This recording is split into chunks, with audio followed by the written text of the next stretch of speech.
கருப்பு கவுனி அரிசியை வச்சு கஞ்சி எப்படி பண்ணலான்னு பார்த்தோம். இன்றைக்கி கருப்பு கவுனி அரிசியை வச்சு அடை எப்படி பண்ணலான்னு பார்க்கலாம். இது ரொம்ப ரொம்ப ஈஸி. 1 கப்பு கருப்பு கவுனி அரிசி, 1/4 கப்பு கடலைப்பருப்பு, துவரம்பருப்பு, உளுந்தம்பருப்பு இதை 3யும் அரிசி கூட சேர்த்து நல்லா ஓவர் நைட் ஊற வச்சுக்கலாம். நல்லா கழுவிட்டு மிக்சியில் போட்டு இஞ்சியும் உப்பும் சேர்த்து போட்டு நல்லா நைஸாக அரைச்சிக்கலாம்.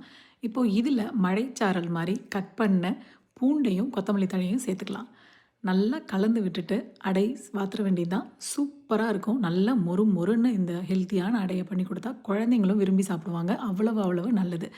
இந்த அடை கூட சட்னி, சாம்பார் எது வேணாலும் தொட்டுக்கலாம். நான் வந்து இன்னும் ஹெல்த்தியாக பண்ணுறதுக்காக ஹாஃப் அவகேடோவை வச்சு சாப்பிட்டேன். சூப்பராக இருந்தது. இந்த காம்பினேஷன் ரொம்ப நல்லாயிருக்கும். கண்டிப்பாக ட்ரை பண்ணுங்கள்.